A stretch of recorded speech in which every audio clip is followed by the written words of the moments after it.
uma exposição e eu começaria a minha exposição recuperando algumas colocações das exposições anteriores. As três atividades anteriores, na minha, outra do professor Hugo, outra do professor Dari, procuraram mostrar que as mudanças no capitalismo, depois da estagnação com a inflação que ocorreu nos países desenvolvidos ao longo dos anos 70, tem sido uma desconstrução progressiva do capitalismo regulado que prevaleceu depois da Segunda Guerra Mundial e que funcionou relativamente bem até o final da década de 60.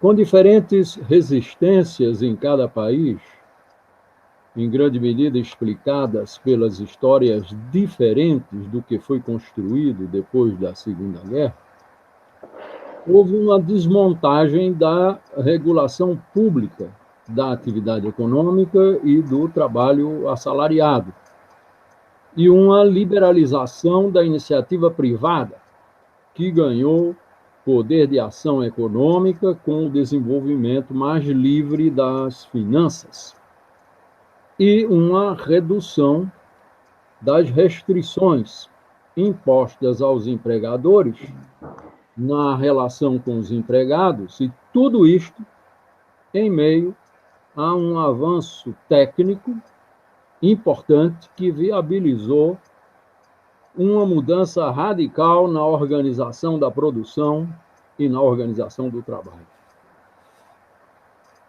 Essas mudanças no capitalismo alteraram a dinâmica da atividade econômica e a geração de emprego e renda, afetando o comportamento do Estado, o comportamento das empresas, o comportamento das entidades financeiras e o comportamento das famílias. As mudanças de comportamento têm dificultado a articulação de ações coletivas e favorecido adaptações individualizadas a processos de evolução da economia mais desregulados e mais instáveis, e que tem provocado aumento na desigualdade socioeconômica nos países desenvolvidos.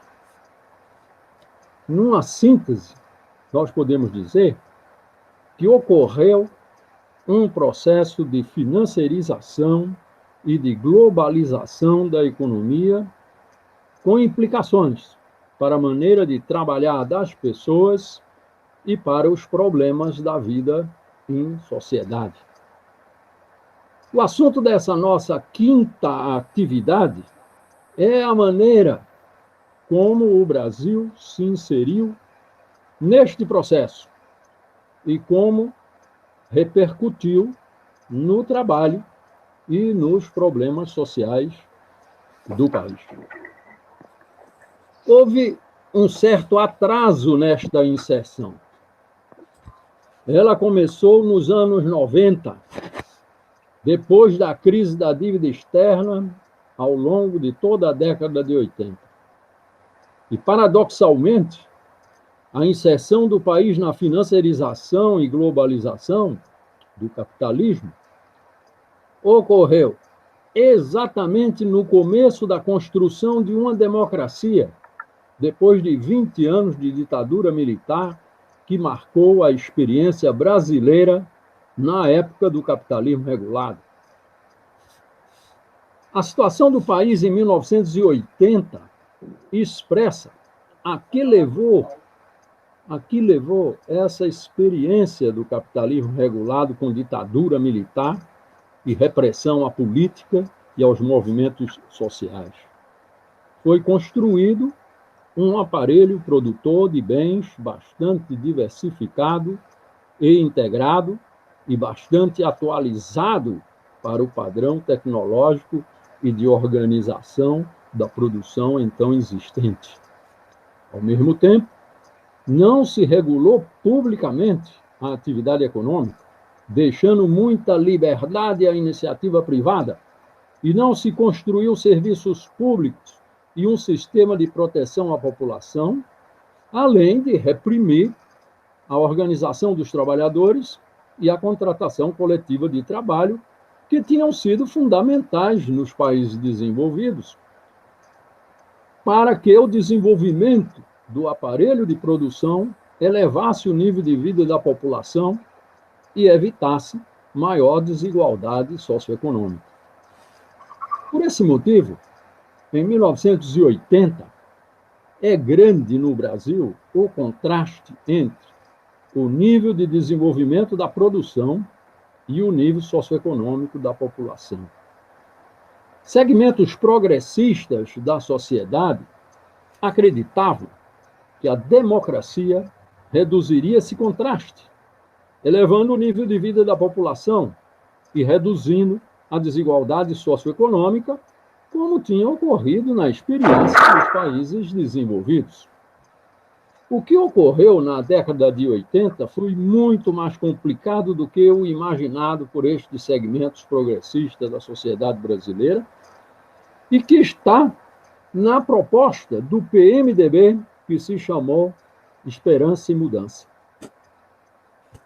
É importante tentar entender o que ocorreu na crise da dívida externa, para, em seguida, examinar a maneira como o país se inseriu na globalização e suas repercussões no trabalho e nos problemas sociais.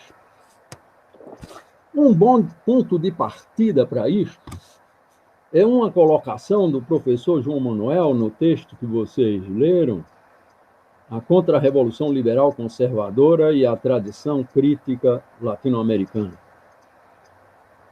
O pensamento crítico latino-americano mostrou que subdesenvolvimento não é simples etapa em um processo de desenvolvimento que automática e progressivamente diversifica e integra as atividades da economia, ocupando toda a população ativa e reduzindo o excedente de população.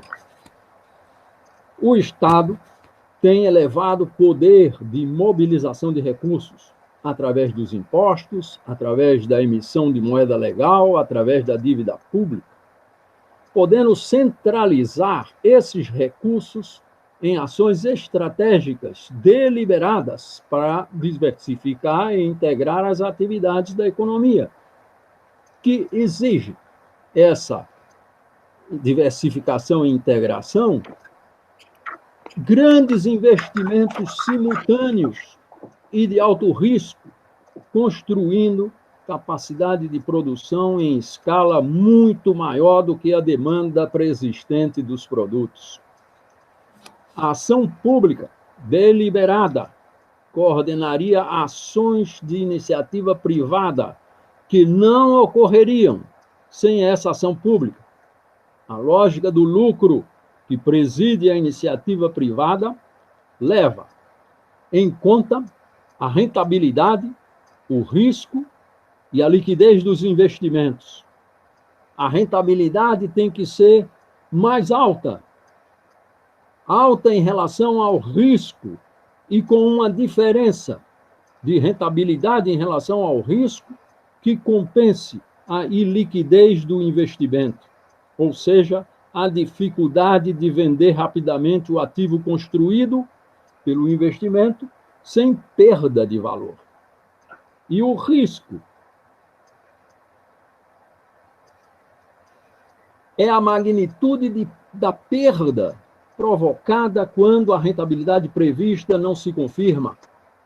Risco que é tanto maior quanto maior a proporção do investimento que é financiado com dívida. Sem a coordenação forte do Estado, sem os investimentos das empresas estatais e o investimento público, e os apoios públicos à iniciativa privada, não ocorreriam todos os investimentos necessários para ter demanda pelos produtos e ser possível ocupar a capacidade de produção construída, permitindo pagar as dívidas e ter o lucro esperado. O fato de se ter construído um sistema de produção diversificado e integrado não garante que este sistema seja capaz de automaticamente reagir de modo adequado frente a mudanças radicais que estejam ocorrendo na produção de outros países, evitando ficar novamente defasado. A experiência brasileira na crise da dívida externa mostrou que, pelo contrário, a existência desse sistema produtivo diversificado e integrado ajudou a permitir uma adaptação mais passiva à crise da dívida externa, com ampliação marginal do sistema de produção existente, em conformidade com os interesses da iniciativa privada, que optou por não arriscar no investimento e manter ativos de alta liquidez diante da incerteza decorrente da crise da dívida externa e das mudanças que começavam a ocorrer no capitalismo mundial. O próprio Estado brasileiro mostrou-se incapacitado para articular politicamente uma reação mais ativa à crise da dívida externa, ampliando sua capacidade de atuação com uma maior carga tributária e a centralização das empresas estatais numa única holding, para que empresas estatais exportadoras, como a Vale do Rio Doce, ou mesmo a Siderbras, ajudassem outras estatais a pagar a dívida em dólar, como a Telebrás e a Eletrobras, que faturavam em moeda nacional, para tentar definir, a partir do Estado, em coordenação com a iniciativa privada, um novo programa de investimentos que pudessem ajudar a dar mais força ao Estado na renegociação da dívida externa com os credores, em vez de usar o Tesouro e o Banco Central apenas para ajudar a iniciativa privada a se acomodar passivamente à crise da dívida externa, com pouco investimento e aplicando o lucro em atividades financeiras no país, ativos gerados aqui no país, como títulos da dívida pública, ou no exterior, usando a capacidade de produção para exportar diante de um mercado doméstico estagnado e não faturando toda a exportação e mantendo os recursos aplicados no exterior. O país, de fato, exportou, ao longo da década de 80, tudo o que pôde e não importou quase nada, já que, naquela época, 2/3 do petróleo utilizado no país era importado, testemunhando o quão diversificado e integrado tinha ficado o sistema de produção construído no território nacional. Foi possível pagar os juros da dívida externa, como exigido pelos credores, com 3% do PIB de superávit de comércio externo, quando o país exportava apenas 6 a 7% do PIB. Sem projetos de investimento atrativo para os credores, novos empréstimos não ajudaram a pagar a dívida vencida e os credores não aceitaram um refinanciamento pleno desta dívida antiga e exigiram o pagamento de juros. A Coreia saiu mais rápido da crise da dívida externa, porque a atuação do Estado coreano e dos conglomerados privados da Coreia proporcionou projetos de investimento suficientemente rentáveis e sem tanto risco por causa da ação coordenada pelo Estado coreano. No Brasil foi diferente. Prevaleceu uma acomodação passiva das empresas à crise da dívida externa. A iniciativa privada e algumas empresas estatais exportaram, diante de um mercado doméstico estagnado e com um preço do dólar conveniente para o exportador, e havia demanda internacional pelos produtos fabricados no Brasil. No quadro econômico que prevaleceu, os exportadores puderam exigir do Estado um alto preço do dólar para faturar a exportação e obter, assim, os dólares necessários para o pagamento aos credores. E como o investimento foi muito pequeno na década de 80, aplicaram o lucro ou no exterior, ou, se os juros fossem convenientes, em títulos da dívida pública, que permitiu ao Estado comprar os dólares caros para realizar os pagamentos aos credores. O governo pagou os juros da dívida externa. As empresas se preservaram e defenderam o patrimônio, mas o sistema produtivo não se expandiu nem se atualizou. A finança pública se deteriorou e a inflação ficou muito elevada. A escassez de dólares para realizar o pagamento da dívida externa fez o preço do dólar tender a aumentar em relação aos preços domésticos de bens e serviços. E com a possibilidade de exportar com alto preço do dólar, as empresas cobraram preços equivalentes nas vendas no mercado doméstico. E os produtos importados, particularmente petróleo e derivados, aumentaram com o preço do dólar. E, além disso, com o fortalecimento dos sindicatos na democracia, os trabalhadores organizados defenderam o poder de compra dos salários. Em consequência, ocorreram aumentos generalizados de preços domésticos cada vez maiores, ou seja, uma inflação elevada. O emprego e a renda refletiram o nível de atividade da economia. Pouco investimento. O consumo também aumentou muito pouco, porque todo o crédito no país foi canalizado para o aumento da dívida pública. Porém, o superávit de comércio de 3% do PIB provocou mais atividade do que a decorrente do consumo e do investimento. Há mais geração de emprego e renda no país do que a produção provocada pelo consumo e o investimento, por conta desse superávit de comércio exterior da ordem de 3% do PIB. O emprego nas grandes empresas se manteve ou aumentou marginalmente. A capacidade produtiva construída anteriormente foi utilizada, salvo aquela que foi construída para produzir bens de capital para atender a demanda das empresas estatais em seus projetos de investimento do segundo Plano Nacional de Desenvolvimento Econômico da década de 70. O emprego público aumentou com a democracia e a expansão de alguns serviços públicos. Porém, o que mais aumentou na década de 80 foi a ocupação em pequenos negócios. A adaptação da população a uma vida urbana cada vez mais complicada gerou ocupações por conta própria, algumas delas usando membros da família sem remuneração, e negócios pequenos, com empregados sem carteira de trabalho. A PEA cresceu intensamente na década de 80, com o aumento da participação na atividade econômica das mulheres adultas.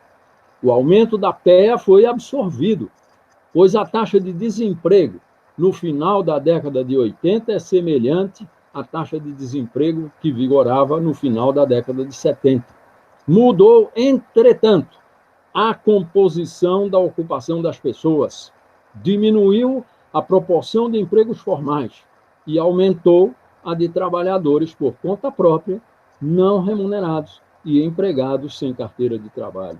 Nesse quadro, o valor do salário mínimo diminuiu, prejudicando os menores salários do emprego formal e os salários próximos do salário mínimo dos empregos sem carteira. Diversas tentativas de baixar a inflação fracassaram, enquanto continuou com o colapso cambial decorrente dos pagamentos da dívida externa sem novos empréstimos internacionais. Entretanto, o quadro internacional se modificou no início da década de 90. O secretário do Tesouro dos Estados Unidos propôs o Plano Brady para refinanciamento da dívida externa dos países latino-americanos. O Tesouro brasileiro emitiria um título colocado nos Estados Unidos com apoio do governo americano e pagaria a dívida externa antiga. Isto reduziria os pagamentos do Brasil e ele aliviaria o colapso cambial. E o país assumiria, em contrapartida, as diretrizes do Consenso de Washington. Liberaria a importação, a entrada e saída de capital, a troca de moeda nacional por dólar, privatizaria as empresas estatais, trataria a empresa estrangeira do mesmo modo que as nacionais e conteria as despesas públicas. No início dos anos 90, foi um momento de baixa rentabilidade das aplicações de capital nos países desenvolvidos e, ao mesmo tempo, os bancos centrais dos países desenvolvidos, para evitar a desvalorização da riqueza aplicada em ativos financeiros, deram ampla facilidade de empréstimo aos bancos e ficou baixo o nível das taxas de juros nos países desenvolvidos. Nesse momento, o dólar caro no Brasil tornou barato em dólar os ativos brasileiros e o governo decidiu vender várias empresas estatais. O país tinha operado na década de 80 praticamente sem crédito, com o consumo das famílias e investimento das empresas. A renegociação da dívida externa e a possibilidade de empréstimo em bancos dos países desenvolvidos para quem tem acesso a esse crédito vigorou e revigorou o crédito e a atividade da economia brasileira, o consumo e o investimento. O dólar caro ficou barato e a inflação diminuiu. Não houve uma ação deliberada do Estado para reduzir o atraso técnico-produtivo acumulado desde 1980. Porém, a liberdade de importação com dólar barato para realizar as compras no exterior e com empréstimos baratos de bancos dos países desenvolvidos permitiu atualizar a tecnologia em algumas atividades, com muita importação de materiais, de componentes e mesmo de máquinas e equipamentos tecnologicamente mais sofisticados que o país continuou sem capacidade para produzir. O superávit do comércio dos anos 80 virou enormes déficits nos anos 90 e foram cobertos por esses empréstimos dos bancos dos países desenvolvidos e também por dívida pública colocada nos países desenvolvidos, além de certificados de ações de empresas brasileiras depositadas nas bolsas de valores do país, mas vendidos esses certificados nos países desenvolvidos. O país acumulou reserva internacional, comprando pelo Tesouro essas reservas com dívida pública e não com emissão de reais pelo Banco Central. Houve muita instabilidade nos países emergentes nos anos 90. Uma crise no México, em 1994-95, serviu de alerta sobre o alto risco de aplicar capital em mercados emergentes. O governo Fernando Henrique Cardoso, temendo a fuga de capital, com a facilidade de troca de real por dólar e facilidade de saída de capital, e isto provocaria o colapso, novamente o colapso cambial e o aumento da inflação, elevou a taxa básica de juros e encareceu o crédito em moeda nacional. O aumento da taxa básica de juros afetou a dívida pública, indexada a essa taxa de juros, e é justamente nesse momento que se cria o sistema de pagamentos, que hoje se chama a tão famosa Selic. O governo evitou esse tipo de dívida pública, que ficou caro, e colocou títulos indexados ao preço do dólar, para que os endividados no exterior pudessem ter uma proteção no seu portfólio.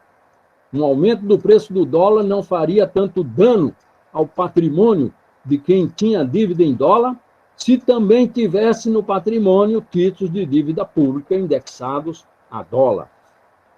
O déficit do comércio exterior dos anos 90 teve o efeito oposto do superávit dos anos 80. Nos anos 90, o PIB foi menor do que o consumo e o investimento. Uma parte do consumo e investimento realizado no país ao longo dos anos 90 gerou emprego e renda nos países que exportaram para o Brasil. E as altas taxas de juros que passaram a vigorar no Brasil depois da crise do México prejudicaram o aumento do consumo e do investimento. E o PIB, que tinha diminuído em 1990 e 1992 e aumentado fortemente em 1993 e 1994, desacelerou entre 95 e 97. Em 97 ocorreu uma crise na Ásia, inclusive na Coreia. E em 1998 ocorreu outra crise na Rússia, complicando a situação da economia brasileira, que já vinha desacelerando o crescimento do PIB. O governo Fernando Henrique Cardoso conseguiu adiar a desvalorização do real até depois da eleição de 1998, com a ajuda do governo Clinton nos Estados Unidos e do FMI. Mas a desvalorização ocorreu em janeiro de 1999 e fez explodir a dívida pública, indexada ao preço do dólar. O PIB não chegou a diminuir, mas não cresceu, nem em 98, nem em 99. E a inflação aumentou em 1999. Considerando o conjunto da década de 90, quando iniciou a inserção brasileira na globalização, o emprego nas grandes empresas diminuiu fortemente, com a racionalização da produção, o fechamento de linhas de produção, a importação de insumos, a contratação de terceiros para realizar atividades que antes eram feitas dentro da empresa. O desemprego aumentou e continuou aumentando o trabalho por conta própria, o trabalho não remunerado e, principalmente, aumentou nos anos 90 o emprego sem carteira de trabalho. O total do emprego formal, em 1999, foi menor do que em 1989. E todo o aumento da PEA ao longo da década correspondeu ao aumento do desemprego e da informalidade. Seja trabalho por conta própria e trabalho não remunerado, seja emprego sem carteira de trabalho. Esse quadro do mercado de trabalho, na década de 90, agravou a dificuldade de absorção pela atividade econômica dos jovens com menos de 20 anos de idade. A elevada participação desses jovens na atividade econômica era, e ainda é, uma característica do Brasil, que contrasta com outros países da própria América Latina. Isso começou a mudar na década de 90. A elevação da taxa de desemprego foi particularmente forte entre esses jovens com menos de 20 anos. Apesar de muitos desses jovens trabalharem sem remuneração para um conta própria da família ou terem um emprego sem carteira de trabalho. A dificuldade do jovem obter emprego já vinha da década anterior, da década de 80, mas se agravou muito nos anos 90. Nesta década, também houve um empenho do governo Fernando Henrique Cardoso para que a população de 7 a 14 anos frequentasse a escola fundamental. Um dos principais problemas era a alta repetência nas primeiras séries do primeiro grau, que terminava provocando evasão, e muitas pessoas de 10 a 14 anos já estavam fora da escola, e com 15 a 19 anos, principalmente no caso dos homens, já estavam plenamente inseridos no mercado de trabalho. O fato foi que, nos anos 90, começou a diminuir a taxa de atividade dos homens com 15 a 19 anos, que era muito alta no Brasil. Nos anos 70, cerca de 3/4 dos homens dessa idade participavam da atividade econômica. Hoje ainda é pouco menos de 50%, muito alta, pois o México, por exemplo, tem menos de 35%, a Argentina, menos de 25%, e no Chile, pouco mais do que 10%.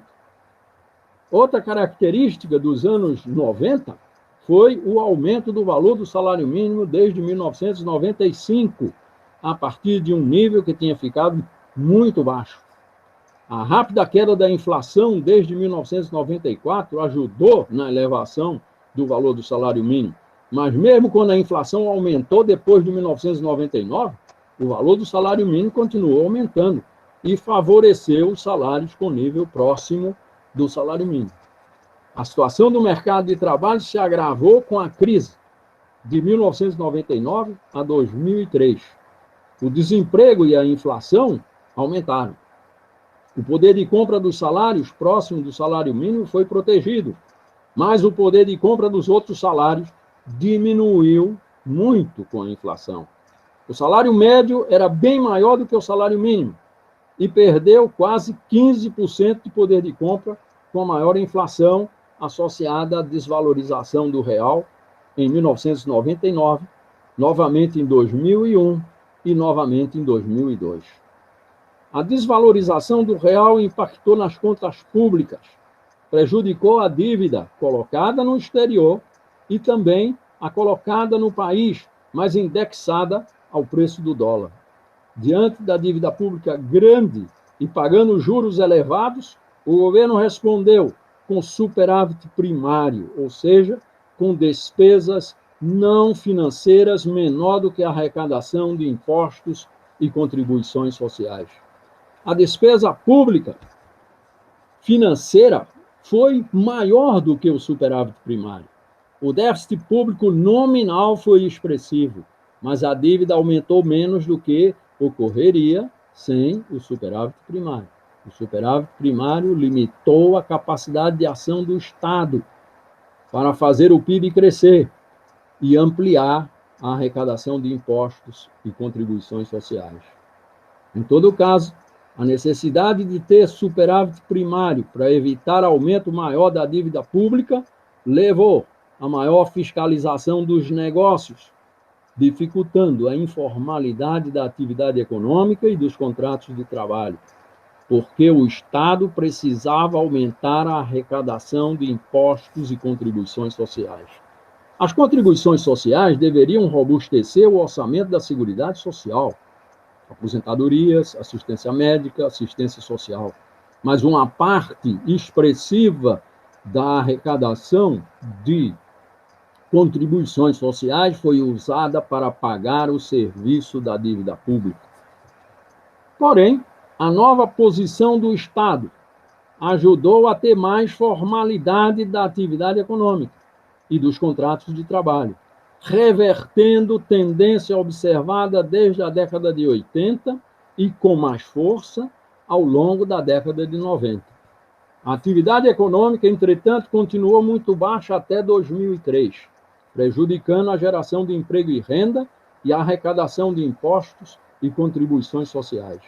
No final de 2003, começou a aumentar a atividade da economia brasileira, motivada inicialmente pela exportação principalmente de bens manufaturados para países beneficiados com o aumento da demanda e dos preços das commodities.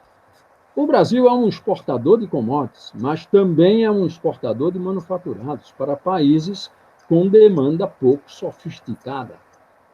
Com dólar caro e mercado doméstico paralisado, o boom de commodities favoreceu a exportação de manufaturados do Brasil e ativou o mercado de trabalho.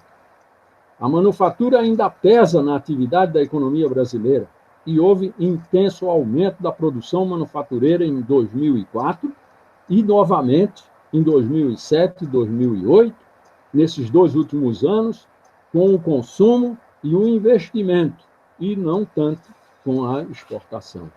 Mas a exportação de manufaturados não deixou de ser significativa, mas a exportação de commodities foi a responsável por manter o superávit de comércio sendo crescente o déficit de comércio exterior com produtos manufaturados. De 2003 a 2007, o superávit de comércio foi maior do que o déficit de serviços, e o Brasil teve superávit de conta corrente do balanço de pagamentos. As consequências da elevação do preço do dólar em 99, 2001 e 2002 sobre o serviço da dívida externa provocou rejeição ao endividamento em dólar, seja por empréstimo de bancos ou colocação de títulos de dívida no exterior. A dívida externa diminuiu e o superávit de comércio externo aumentou a reserva internacional do país. A entrada de capital no país se modificou. Menos empréstimo de bancos e menos colocação de títulos de dívida no exterior e mais compras de ativos financeiros no mercado doméstico, principalmente títulos da dívida pública e ações das empresas. O crescimento do emprego formal de 2004 a 2014 foi desproporcional ao crescimento do PIB. Houve formalização de atividades econômicas e dos contratos de trabalho. O crédito tinha ficado muito baixo, menos de 25% do PIB, e foi para 55% do PIB. O Simples facilitou a formalização das empresas pequenas e o MEI facilitou a formalização do trabalho por conta própria.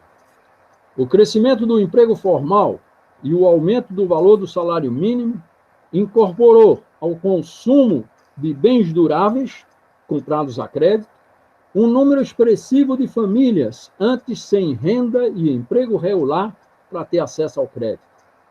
Isto reforçou o boom de consumo que marcou o desempenho da atividade econômica e a geração de emprego e renda entre 2004 e 2014. O emprego formal começou a aumentar em 2004 e a inflação diminuiu. As contas públicas e do balanço de pagamento melhoraram e as famílias passaram a comprar a prazo bens de consumo durável e os bancos atenderam a demanda de crédito, acreditando que as famílias pagariam as dívidas, apesar das elevadas taxas de juros cobradas. A queda do preço do dólar ajudou a baixar a inflação e aumentar o poder de compra da renda do trabalho. E o governo não atuou para impedir a valorização da moeda nacional. O valor da moeda nacional aumentou com a queda do preço do dólar e uma inflação doméstica maior do que a inflação internacional.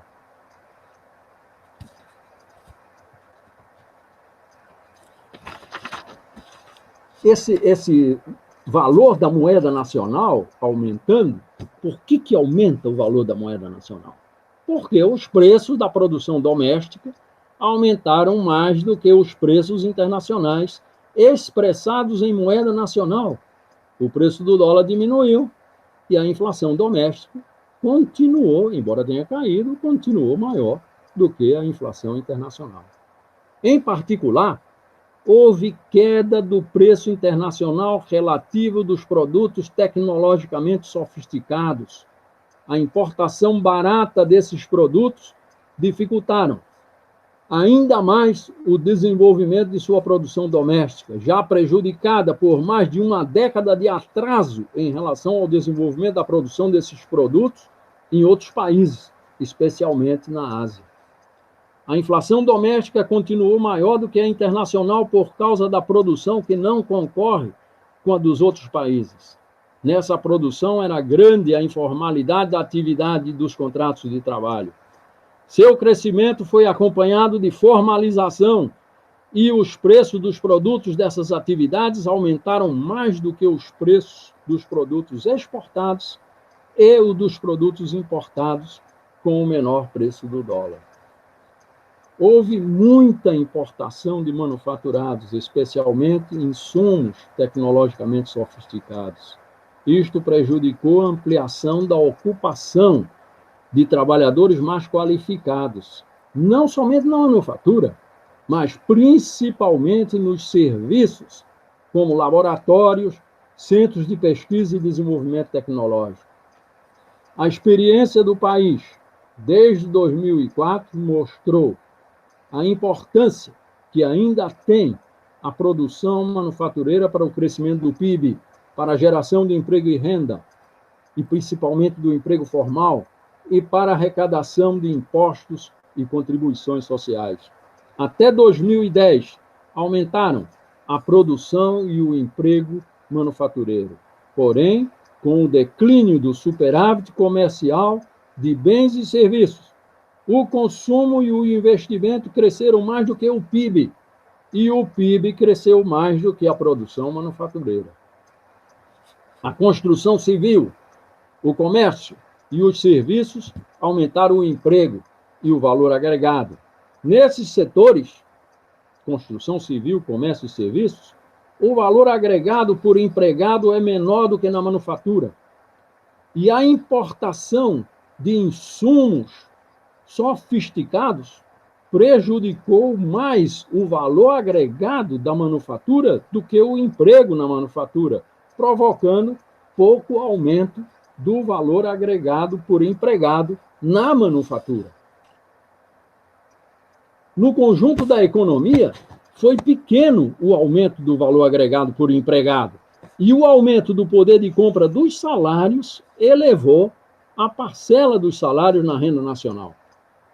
Com a importação de insumos tecnologicamente sofisticados, a manufatura não ajudou devidamente a elevar o valor agregado por empregado do conjunto da economia. Desde 2011, a produção manufatureira deixou de aumentar, com a queda do investimento no conjunto da economia brasileira e com a crescente concorrência da produção asiática no mercado doméstico e nos países que importam manufaturados elaborados no Brasil. Com a queda nas vendas em países desenvolvidos, a Ásia deslocou suas exportações para países que ainda apresentavam um aumento do mercado doméstico. O PIB no Brasil desacelerou, mais do que em outros países emergentes de menor tamanho e aonde a manufatura não tem tanto peso na determinação do PIB. A experiência brasileira entre 2004 e 2014 mostra, mais uma vez, e em circunstâncias internacionais completamente diferentes, como uma acomodação passiva a uma situação internacional sem um esforço nacional suficiente para assumir o risco dos investimentos necessários para reduzir o atraso técnico-produtivo do país, tem consequências de longa duração para o futuro da atividade econômica e da geração de emprego e renda, prejudicando o avanço socioeconômico. Avançaram atividades que não concorrem com a produção de outros países e as que puderam se adaptar, importando insumos tecnologicamente sofisticados. Isto provocou intenso aumento do emprego formal de renda relativamente baixa, e os salários desses empregos aumentaram com o salário mínimo e também com os reajustes das categorias profissionais maiores do que a inflação doméstica.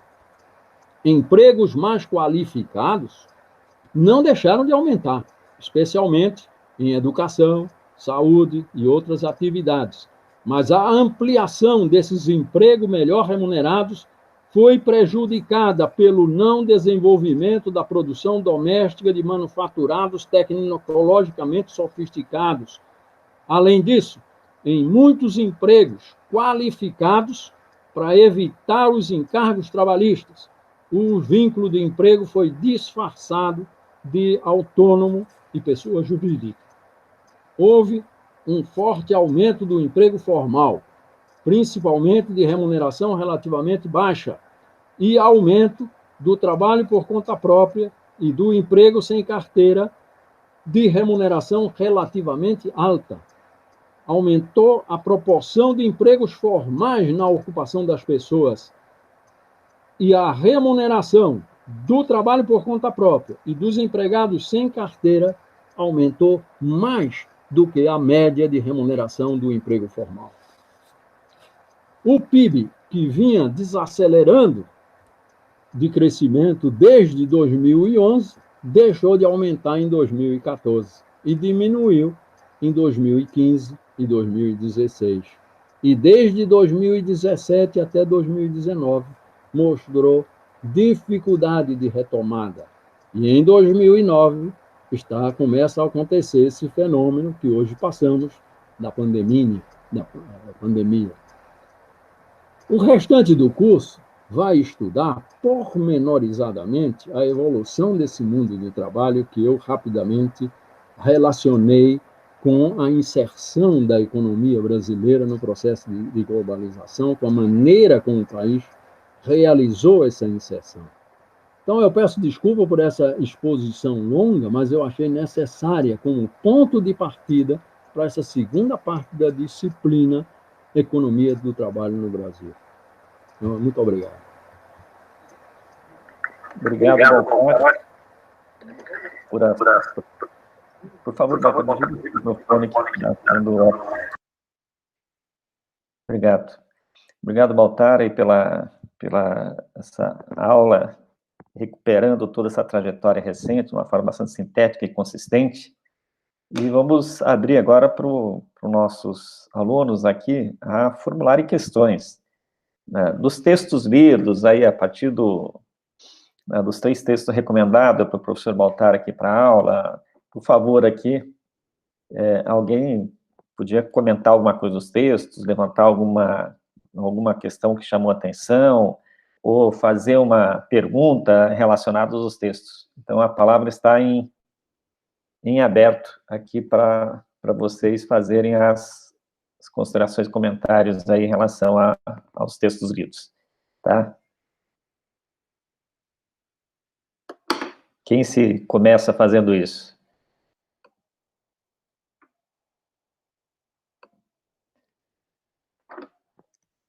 Alguém se candidata, por favor?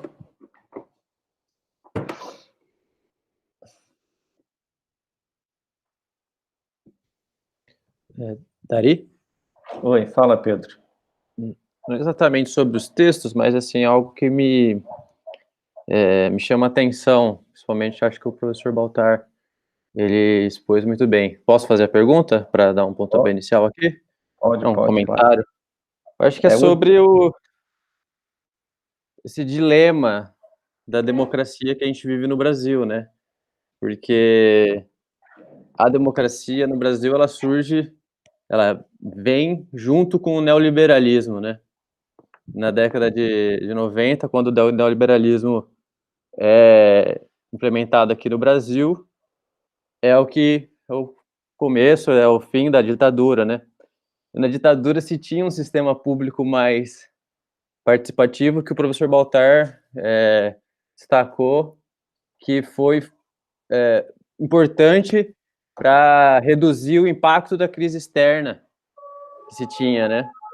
E hoje, apesar de 30 anos, né, de desenvolvimento de neoliberalismo e numa tentativa de se construir uma democracia, né, a gente está numa situação bem complicada, vamos dizer assim, né? Porque, pensando mais no cenário mais atual, né, em um aprofundamento do neoliberalismo cada vez maior e vamos dizer, um enfraquecimento da democracia, né? E eu acho que, apesar de... a questão que eu queria falar é que, assim, né, é muito complicado tentar... o desafio que a gente se propôs assim, aqui como sociedade, né, de se construir um país democrático, é muito complicado se fazer isso, das dificuldades, dilema de se fazer isso em cima do neoliberalismo, né? E hoje a gente sente muito essa questão, né? Tanto de capacidade do enfrentamento do Estado, primeiro porque a gente tem um governo, as pessoas que estão no poder que não estão dispostas a enfrentar, e segundo porque a gente está tem menor possibilidade dado o arranjo estatal existente do sistema público, né? Eu acho que é mais, assim, um desabafo, não é exatamente uma pergunta, mas eu acho que existe um dilema no Brasil, né, entre essa construção da democracia e de certa forma, o aprofundamento do neoliberalismo, com fases diferentes, obviamente, né, é diferente, tem que se fazer mediações entre o governo do FHC, do Collor, do Lula, da Dilma, do Temer, mas, assim, como essa questão, é um dilema para nós, né, na nossa história recente, né, é mais ou menos isso, um comentário.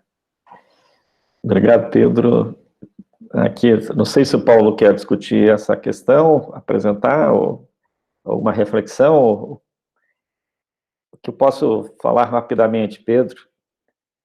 Aqui, depois o André, eu posso rapidamente, depois o Paulo complementa.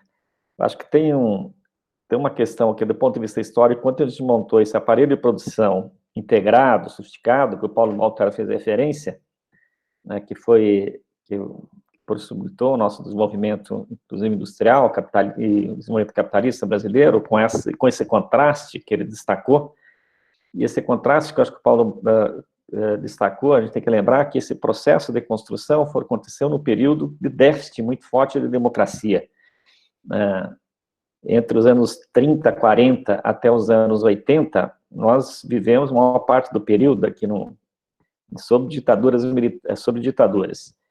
E no período que a gente teve democracia, que foi nos anos 46 a 64, mas é uma democracia também muito instável, né? Nesse período ocorreram 7 tentativas de golpe de Estado, para mostrar um pouco a instabilidade política que o país estava submetido, no período chamado da redemocratização brasileira, aí de 45 a 64.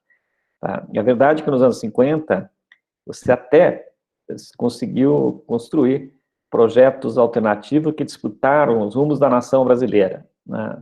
Um projeto jumentista, as forças todas que se aglutinaram, a ideia que era possível construir uma nação, e que foi um período extremamente rico na nossa história, a gente vai ver isso depois, muito rico na nossa história, mas o desfecho foi o golpe militar de 64, e aí aquilo que já foi discutido na aula do Denis, prevaleceu a tese da modernização conservadora. Então, acho que tem isso. Segunda coisa, viu, Pedro, acho que a gente tem que considerar também o seguinte: nos anos 80, nós no Brasil, fomos na contracorrente hegemônica do mundo.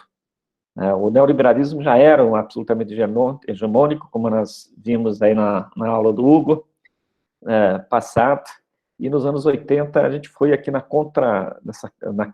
contracorrente dessa visão hegemônica.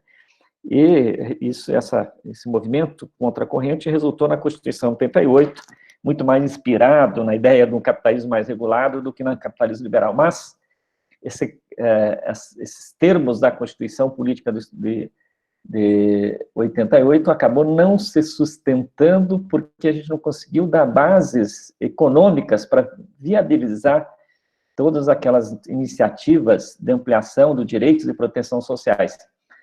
Porque a economia continua andando de lado.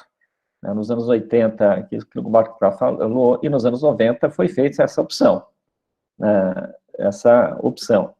E, ao fazer essa opção, isso tem custos muito grandes sobre os destinos do Brasil nos anos seguintes. Então, um dos custos que a gente pode, não sei, queria que o Baltar talvez comentasse um pouco mais, é que esse processo da desindustrialização, ele se intensificou exatamente nesse período.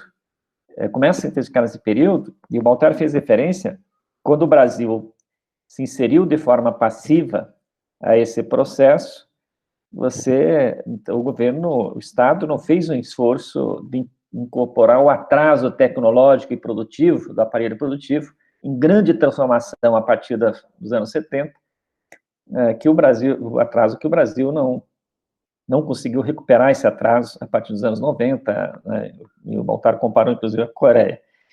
Então, esse processo vai acontecer dentro de uma visão política que vai se tornando hegemônica, que é essa visão neoliberal que você falou, Pedro. E o problema é que o neoliberalismo não é só um conjunto de políticas públicas, de orientação da economia, né, da forma como organiza a economia, mas também é aqui, mas também é uma questão que penetra, como diz a Andréa Galvão na sua tese de doutorado, os corações e mente das pessoas. A visão de mundo que passa a prevalecer é muito forte, né? Então, mesmo você pegar no período aí dos anos 2000, 2004, em que esse processo continua muito hegemônico, as pesquisas todas mostram que as pessoas achavam que melhorava a sua condição de vida pela sua condição, pelo seu esforço individual, né?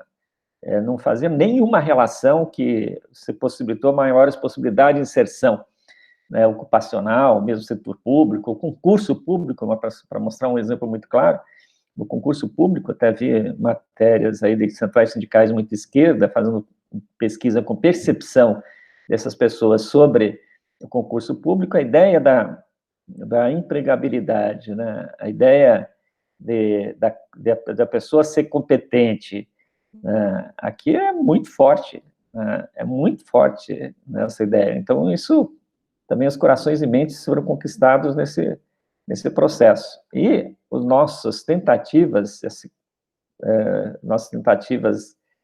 foram também não foram de enfrentar as questões mais estruturais, foram simplesmente de nos acomodar, né? E na acomodação ficou muito mais favorável politicamente o governo possibilitar um maior acesso a bens de consumo do que um esforço concentrado em desenvolver o aparelho de produção, né? Então, ou seja, garantindo renda, melhorando a condição de vida das pessoas, isso eleitoralmente era muito mais forte, mas não atuando nas questões mais estruturais, no sentido de mudar a nossa dinâmica da economia e reverter esse processo de desindustrialização que vem ocorrendo desde os anos 80, né? Então, foi uma dinâmica econômica também de certa forma, acomodação a esse cenário colocado, né?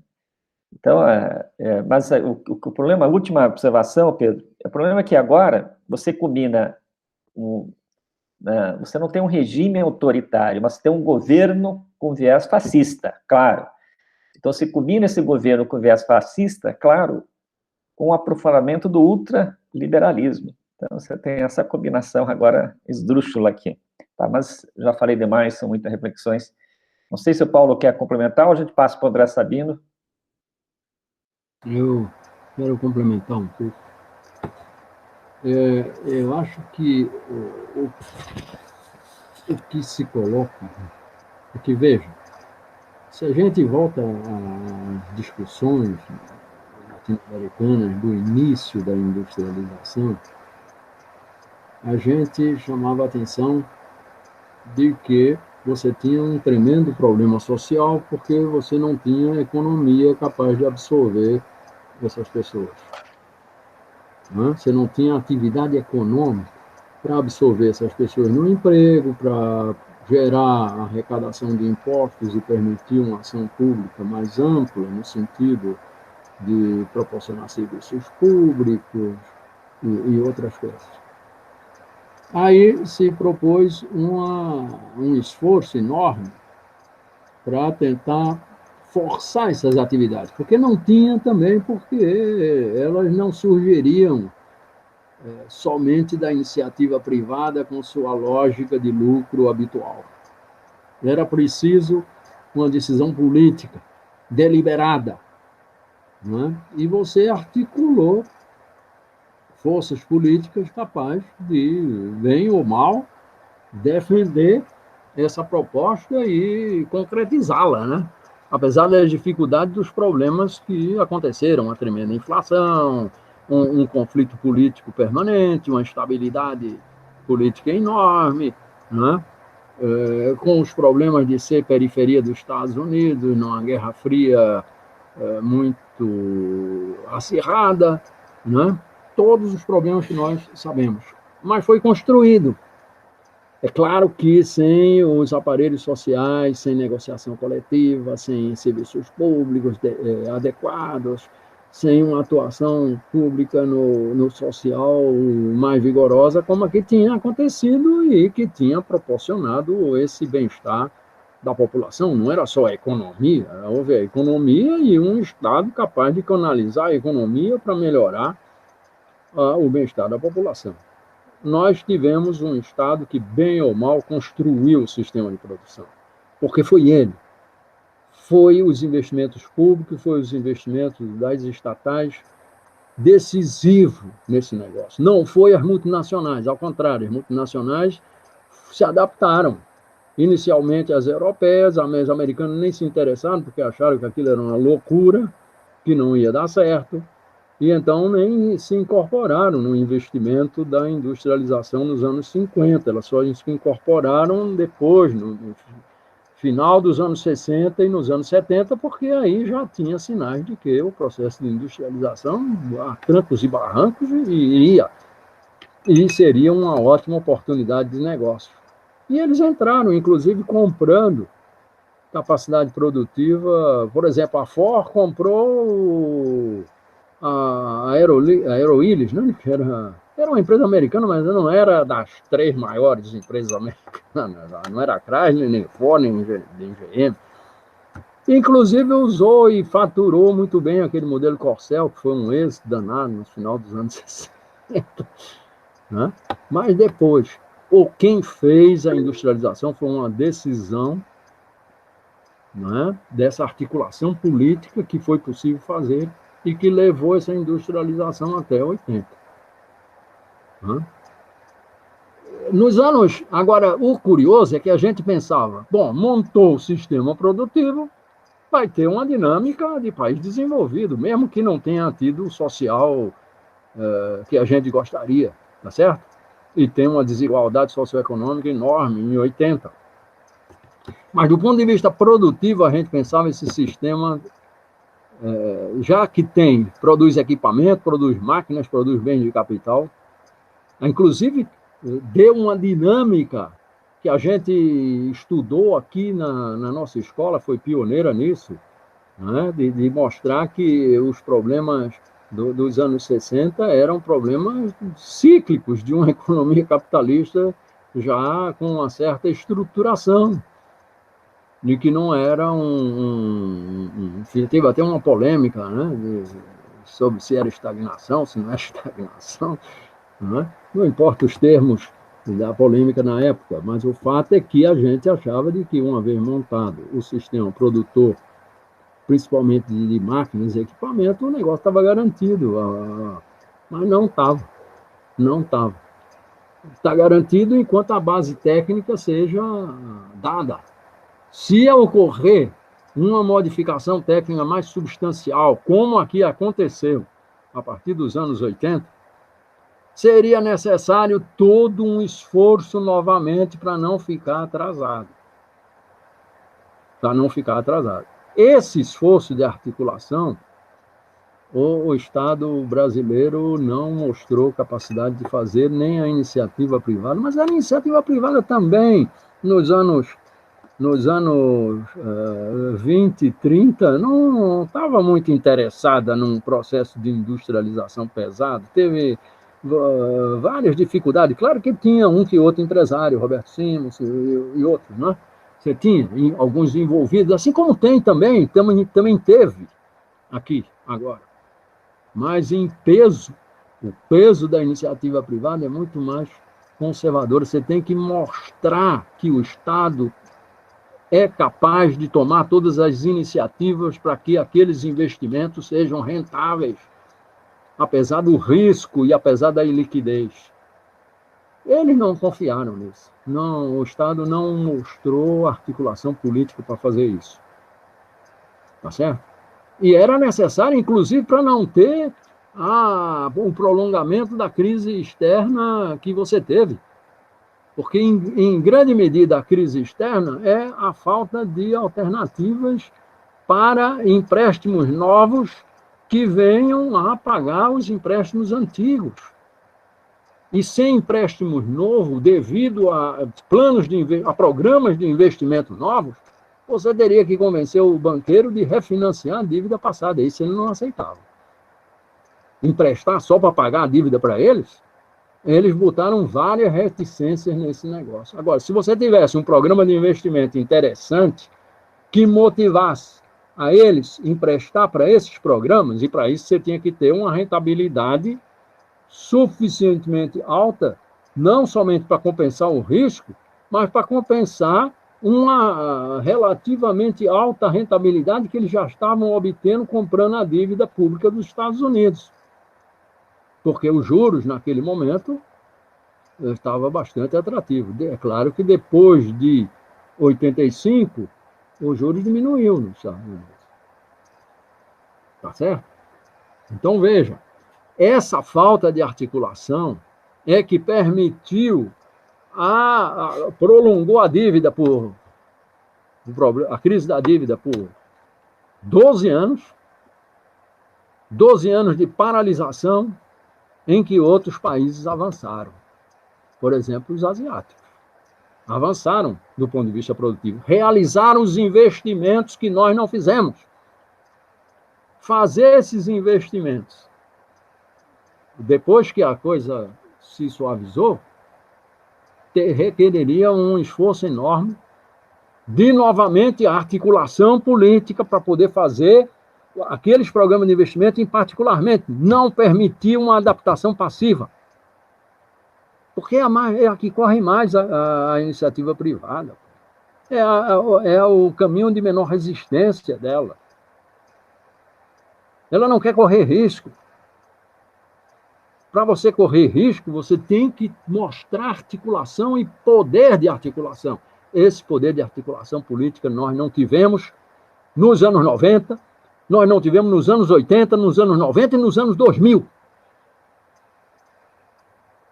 Aonde teve um pouco mais, mas não o suficiente.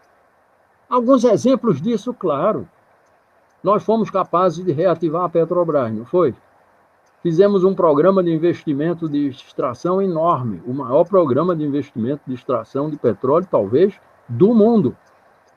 Entretanto, onde estão as indústrias de equipamento eletrônico para equipar as sondas de petróleo da Petrobras? Tudo importado. Não foi feito. Essa articulação não foi feita. Não foi feita, se acomodou. Por quê? Porque era muito fácil importar esses equipamentos de fora e muito barato com o preço do dólar baixo. E deixou o preço do dólar ficar baixo. E não tomou as iniciativas de política industrial no momento oportuno. Aí vem fazer isso, tentar fazer isso, parcialmente, pelo menos, depois de 2010, com a economia já desacelerando. Se não fez, enquanto a economia estava crescendo e os programas estavam sendo feitos, vai fazer depois? Como? Como você vai convencer a iniciativa privada? Não convenceu. Não convenceu e elas não entraram nesse investimento. E por isso a economia desacelerou e parou de crescer em 2009. O fato de ter caído 2015, 2016, aí também é outro papo. Tá certo? Aí é mais uma questão de política macro que se adotou na época. É outro problema, mas a desaceleração desde 2010, 2011 em diante, tá certo?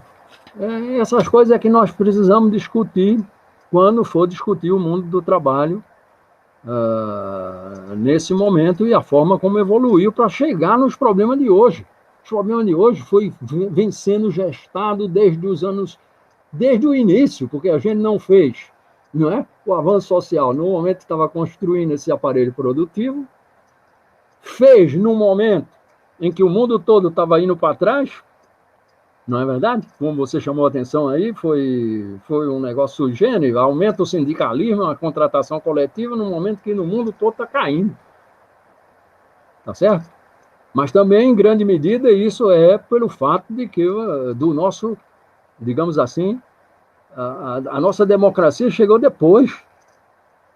E quando chegou, em 1980, tinha uma estrutura de produção e uma estrutura de emprego que dava base para fazer esse movimento sindical. Tá certo? Dava base, tanto é que fez. Com todos os problemas envolvidos, mas fez. E fez a negociação coletiva que conseguiu fazer. E defendeu o poder de compra. Agora, ao contrário do que tinha ocorrido nos anos do pós-guerra, Não foi parte de um movimento de construção. Na verdade, a construção tinha parado. Estava estagnada a economia. Estava estagnada. E então, o único que você fez foi defender o poder de compra. E pronto. Pior seria sem ele. Ia ocorrer com os trabalhadores organizados o que ocorreu com boa parte da população que não tem organização, que foi a inflação e que depende do salário mínimo, que caiu enormemente na década de 80. Então, essa é a coisa. As tendências do capitalismo pós-80 são todas desfavoráveis às construções coletivas aqui em qualquer país. Aqui em qualquer país, até na China, é difícil. Não? Agora, mais difícil ainda é se você não tem atividade econômica para gerar emprego e renda. E não tem porque não fez as articulações necessárias a partir do poder público, articulando com a iniciativa privada para tentar avançar na produção. E então você gera emprego, muito mais emprego de baixa remuneração que de remuneração mais alta. Você não cria tanta atividade econômica, o PIB não cresce tanto e, portanto, a arrecadação de imposto e contribuição social é pequena, limita a capacidade de ação do Estado, no social, inclusive. Então, você tem uma deficiência básica aí, produtiva. Eu não estou dizendo que você resolve a questão produtiva e está tudo resolvido, não, porque você avançou no produtivo e não avançou no social até 80. Uma coisa não garante a outra. Mas sem avanço produtivo, como é que você vai fazer avanço social? Vai arrecadar os recursos para o Estado atuar? Da onde? Vai ter alguns empregos mais razoáveis? Aonde? Entendeu? E essa coisa depende de você não permitir, assim como não se permitiu nos anos 30, uma acomodação passiva da iniciativa privada. Isso não foi possível fazer nos 80, não foi possível fazer nos 90, não foi possível fazer nos 2000. E eu não sei se a gente sai desse negócio com mais capacidade de fazer isso. Entendeu? E esse é um grande problema nosso, do subdesenvolvimento. Além desses problemas de dificuldade de articulação das ações coletivas que o capitalismo atual tem, nós temos esse outro problema, nós não temos atividade econômica suficiente. É como você diz, nós temos um excedente de mão de obra. Um excedente de população muito maior do que a dos países desenvolvidos. Era essa minha complementação às tuas observações, Dani. Obrigado, Paulo. Obrigado, Dari. Obrigado, professor Paulo. Senti bastante contemplado. Pode tocar. Tá, ótimo. Paulo foi desligar o microfone e saiu, tá? Vou mandar um recado no celular dele.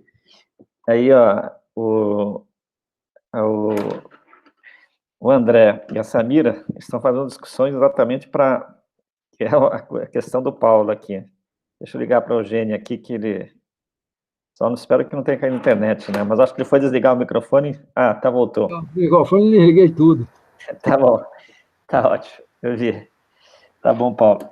Então, ó, André, a Natália queria falar também, mas antes a Samira. Você tem direito, a Natália também? Tá, então, primeiro o André, a Samira, vocês escreveram a pergunta aqui, mas leiam alto aqui, é melhor aí, viu? Falam. Por favor, André.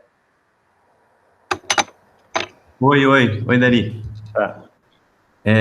Então, quando eu li os textos, né, para a prova, para o processo seletivo, esse do Carlos Medeiros foi um dos que eu tive mais dificuldade, assim, para extrair o conteúdo, né, a ideia que ele queria passar, né, porque para mim não ficou muito clara essa situação do efeito farol dos salários e esse efeito propulsão, né. E eu queria, então, como eu não tinha ninguém para perguntar na época, e agora eu tenho, agora eu queria, então, pedir uma explicação aí para iluminar.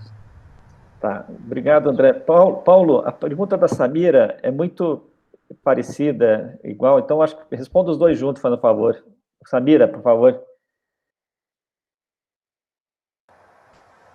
Oi, professores, bom dia. Então, vai mais ou menos aí na linha que o André comentou. Quando eu li, né, ele comenta aí sobre a influência da taxa salarial sobre o salário de base da indústria, que obviamente não acompanhou aí o ritmo, né, a produtividade.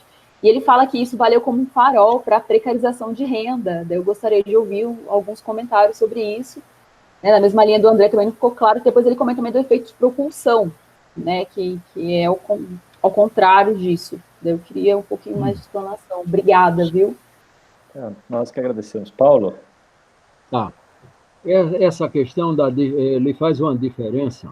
Veja que ele está discutindo, inclusive, com um texto que foi feito por Paulo Renato por mim na década de 70, tá?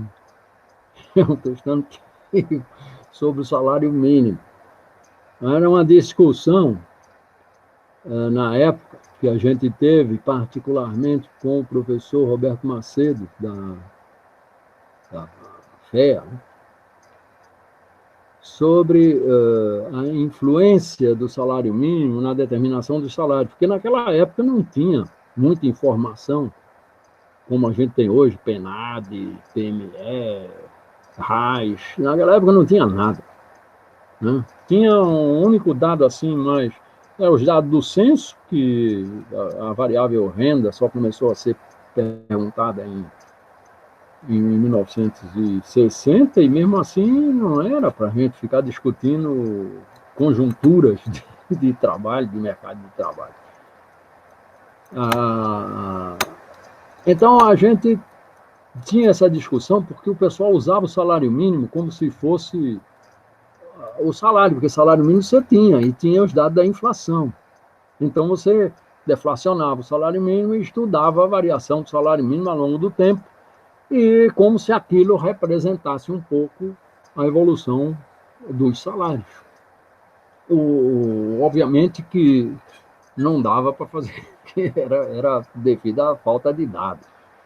Mas nós fizemos todo um esforço para mostrar que, apesar do baixo salário mínimo, o nível que ele tinha ficado tão baixo, embora no começo, ali nos anos 40, quando se fez aquelas comissões do salário mínimo e fez as pesquisas, não tinha nem IBGE na época, usaram o pessoal da Previdência para fazer a pesquisa, para saber como é que vivia nas cidades brasileiras o trabalhador comum, né? Não é o trabalhador especializado, qualificado, o trabalhador comum, e tentou se identificar mais ou menos qual era a situação mediana desses trabalhadores e pensou-se em fixar o salário mínimo próximo desse nível.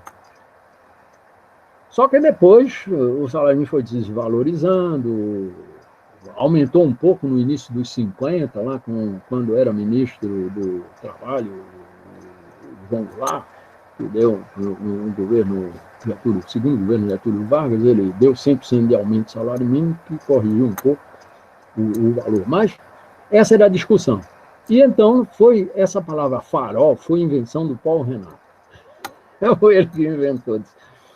É verdade que o salário mínimo é o mínimo do emprego formal. Se não é emprego formal, é difícil você pensar como o mínimo do salário do trabalhador. Mas ele dizia, mesmo nos negócios informais, né, não digo todos, mas pelo menos alguns, e principalmente naquelas ocupações mais próximas da remuneração mais próxima do salário mínimo, o salário mínimo serve um pouco de farol, de orientação. Então, mesmo que não haja uma fiscalização da lei, porque a lei, não é, o cara já não está cumprindo a lei ao ter o empregado sem carteira, né? Ele já não está cumprindo a lei, por que é que ele vai cumprir a lei do salário mínimo? Né? O salário mínimo é, de fato, pensado para o emprego formal. Porém, o Paulo dizia, mesmo o pessoal da informalidade, pelo menos alguns, tem por referência o salário mínimo. O salário mínimo afeta a remuneração deles. Serve de farol. O Medeiros chama a atenção de que a gente trata da informalidade de um modo geral. Aí ele diz que, discutindo noutra época, a época qual é? É a época do aumento do salário mínimo já depois de 2004. Tá certo? O efeito que o aumento do salário mínimo provocou nos salários do pessoal não qualificado, mesmo aqueles que não têm emprego formal. Foi crescente o emprego formal, que, aliás, ele diz, é uma coisa interessante, porque as abordagens habituais de economia acreditam de que o aumento do salário mínimo prejudicaria o emprego não qualificado de formal. E, pelo contrário, você tem um enorme aumento do salário mínimo e um enorme aumento do emprego formal. Porém, mesmo o emprego não formal, o sem carteira, teve um comportamento, principalmente aqueles mais próximos do salário mínimo, foi afetado pelo salário mínimo. Então, ele diz, é o efeito farol. Mas o caso do conta própria não pode ser tratado da mesma maneira, porque não é salário, é renda de uma atividade. Aí ele diz, é muito mais o efeito das condições, da melhora das condições dos empregados formais e não formais, com o aumento do salário mínimo, que passam a demandar os serviços que esses trabalhadores por conta própria prestam, que permite a renda desses conta própria aumentar. Está claro? Aí ele chama isso, diz, não vamos chamar de farol, isso não é farol. Farol é o sem carteira. Isso é um efeito propulsão. Você faz uma propulsão dos negócios por conta própria ao melhorar o nível de renda da população de menor renda, que passa a comprar os serviços que esses conta própria proporcionam. E aí permite a eles auferir uma remuneração mais elevada. Essa é a diferença entre o efeito propulsão e o efeito farol. É uma precisão em relação àquela ideia mais bruta, né, de que o salário mínimo influi como farol nas remunerações do emprego que não é formal. E ele diz, tudo bem, mas uma coisa é o conta própria, outra coisa é o empregado sem carteira. Agora, eu acho que tem uma outra coisa também, porque isso que chama atenção é aquele fato que eu mencionei na exposição, de que, nesse período, 2004-2013, a renda, o salário do sem carteira aumentou mais, a média, aumentou mais do que o salário do com carteira, do formal. E a renda do conta própria também. Agora, se a gente segue o raciocínio do Medeiros, é porque tem mais negócios para esses conta própria, e eles permitiram uma renda melhor. Eu acho que tem uma outra coisa, que aí é mais um efeito Dari, né?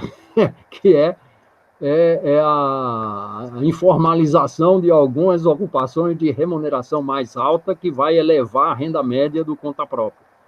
Entendeu? Aí é outra coisa. Aí é disfarçamento da relação de emprego. O PJ, como é que se declara o PJ? Quando o IBGE vai na casa dele lá perguntar se ele é conta própria, ele é empregado, ele é empregador. Empregador eu não sou. Empregado também não. Ele termina botando conta própria. Então, aquele cara lá que ele se considera como autônomo, entendeu? E se declara. Agora, esses caras têm uma renda relativamente alta e ajuda a aumentar a renda média do conta própria, entendeu? Então, o aumento da renda do conta própria pode ter também um efeito propulsão do Medeiros, mas também tem um efeito da informalização de alguns empregos assalariados para fugir dos encargos trabalhistas. E que são remunerações relativamente altas. E que aumenta não só o nível médio da renda dos conta-própria, mas também, provavelmente, a desigualdade, que é muito grande nas rendas dos conta-próprios. Eu espero que, quando o Anselmo trate na sessão do conta-própria, que ele vai fazer, não é?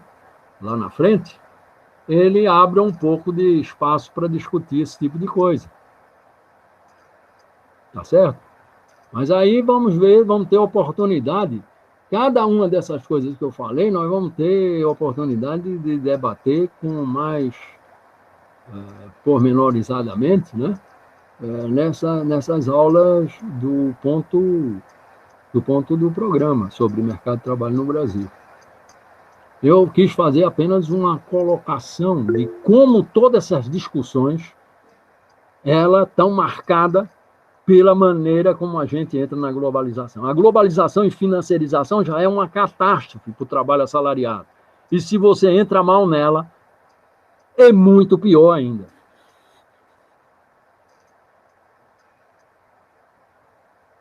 Paulo, a Samira pergunta aqui, vou só... Ela diz o seguinte aqui, no texto Carlos Medeiros, ele comenta sobre a influência da taxa salarial sobre o salário de base da indústria, que não acompanhou a produtividade e que valeu como um farol para a precarização da renda, influenciado por uma série de fatores, inclusive pelo trabalho informal. Queria que o senhor comentasse um pouco isso que ela entendeu do texto. Não, essa é outra colocação do Paulo Renato, que ele achava de que, no processo de industrialização, Paulo Renato está escrevendo nos anos 70, ainda está no final da industrialização, tá certo? Então, aquele artigo ainda está por referência um Brasil do segundo PND, tá certo? Esse artigo deve ter sido escrito lá por 77, foi publicado em 79, mas já tinha sido escrito antes, né? Então, era por referência um processo de industrialização. Então, o Paulo chamava a atenção que essa dinâmica do emprego industrial e do emprego industrial não qualificado, tá certo? Tem uma marca, deixa uma marca, mesmo na ditadura, mesmo com a repressão às manifestações populares e a organização dos trabalhadores, deixa uma marca na formação dos salários. Então, ele destacava isso. O Medeiros já está num momento que é a desindustrialização. Ele está dizendo, a indústria não tem mais esse papel tão forte. Entretanto, todos os estudos mostram que, embora tenha diminuído o peso da indústria no PIB, tá certo? Pelo menos até agora, até 2014, a produção industrial, até depois, a produção industrial marca ainda o comportamento do PIB. Ou seja, o PIB desacelerou depois de 2010, a partir de 2011, porque a produção manufatureira parou e o PIB desacelerou. O PIB caiu em 2015 e 2016 porque a produção manufatureira caiu. Ela e a construção civil. E levou junto o comércio, o transporte e as outras atividades. Então, ela ainda marca, apesar dos problemas de você ter ficado atrasado na produção manufatureira, tá certo? Ela ainda marca o desempenho do PIB e a geração de emprego e renda. Entendeu? Ainda é importante. E a discussão que se faz hoje é que se você realmente continuar esse processo de perda de força dos núcleos industriais diferentes que a manufatura brasileira tem, por exemplo, se você perde a indústria automotriz, a indústria química que você ainda tem, você vai perdendo capacidade de fazer o PIB crescer. Porque o PIB, num país dessa dimensão, não pode crescer só com exportação de commodities e serviços. Entendeu? Essa é a grande dúvida. Ou seja, ou você faz uma maneira de fazer o que você não foi capaz de fazer nos anos 80, nos anos 90, nos anos 2000, fazê-lo agora, ou você encontra isso, ou você vai ter uma perspectiva de geração de emprego e renda muito, muito fraca. E, portanto, todas as nossas discussões de construção de uma situação social melhor vai ser muito difícil. Vai ser muito difícil, porque não só você não tem emprego e renda, como você não tem arrecadação de imposto nem de contribuições sociais. Então, como é que vai fazer? Então, essa é uma discussão. Eu acho que o Medeiros relativizou excessivamente o que tinha, o que a indústria que ainda se tinha no país naquele momento. Ou seja, ela era ainda importante. Agora, Paulo Renato tinha um pouco, era meio confusa essa ideia, né? Porque, se por um lado o salário mínimo é institucional, é uma decisão do Estado, ele achava de que pudesse ter alguma influência. Se você não pode também deixar o salário mínimo ficar tão baixo, tendo uma dinâmica industrial da forma que você teve no país até 1980. Mas é isso, essa relação da indústria com a formação de salários. Né? Paulo Renato estava vendo um processo de industrialização, o Medeiros está vendo um processo de desindustrialização, particularmente ele é muito enfático nessa coisa de que tecnologicamente você está ficando atrasado, e isso é um grande problema. É um grande problema. Né? Então, você tentar elevar os salários, tudo bem, você elevou os salários de baixo, elevou o salário mínimo, gerou emprego formal, melhorou a parte de baixo da distribuição, que ele chama da base, né? Do mercado de trabalho não qualificado, mas não gerou tantos empregos. Não é que não gerou emprego qualificado, gerou, mas não tantos empregos qualificados, porque ficou atrasado. Não desenvolveu essa parte da manufatura e os serviços ligados a ela, que ele também é muito enfático, todos são enfáticos. Se você realmente, para você tentar diminuir o atraso tecnológico, você tem que envolver não só as empresas e não só o Estado, mas envolver os centros de pesquisa, as universidades, as diversas... O que os analistas chamam de um sistema nacional de informação, de inovação. Isso nós vamos ver muito bem no seminário da quarta-feira, amanhã, né?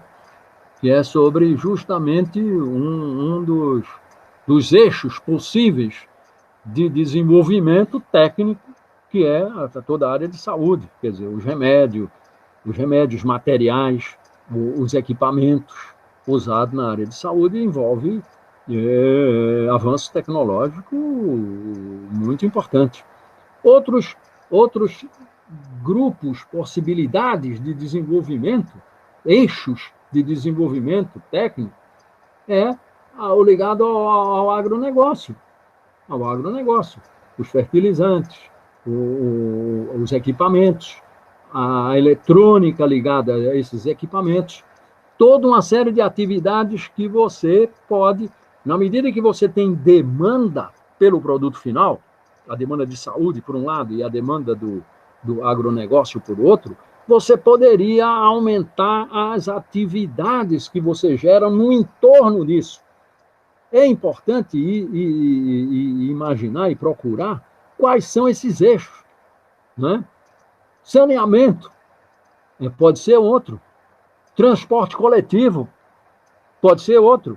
São segmentos que você tem que ter uma demanda de produtos finais que você possa garantir que vai aumentar e articular todos os investimentos necessários para que essa demanda final seja atendida o mais possível com a atividade realizada dentro do país, para que essas atividades gerem emprego e renda e arrecadação de imposto e contribuição social. Entendeu? É preciso fazer isso e tentar articular a iniciativa privada, os centros de pesquisa, as universidades, os envolvidos. Foi isso que foi feito na industrialização nos anos 50 e nos anos 70. Foi assim que foi feito. E não tem outra maneira de fazer. Essas articulações é que não aconteceram nos anos 80, não aconteceram nos anos 90, não aconteceram nos anos 2000. E se não acontecer novamente, então a nossa discussão vai ser horrível, porque o único que a gente vai fazer é descrever a desgraça, pô, sem nenhuma perspectiva de melhora. Tá claro? É isso. Obrigado, Paulo. Vamos... agora, não sei se a Natália tinha aberto o microfone, não sei se era para falar ou foi por engano. Só... Não, Dari, não tinha nenhuma questão, não, a princípio. Tá, então, vamos lá, estou insistindo aqui novamente aqui com vocês. Quem quer levantar alguma questão aí dos textos, ou da exposição, para discutir, perguntas aí, quem que se inscreve aqui, falando favor aí novamente aí.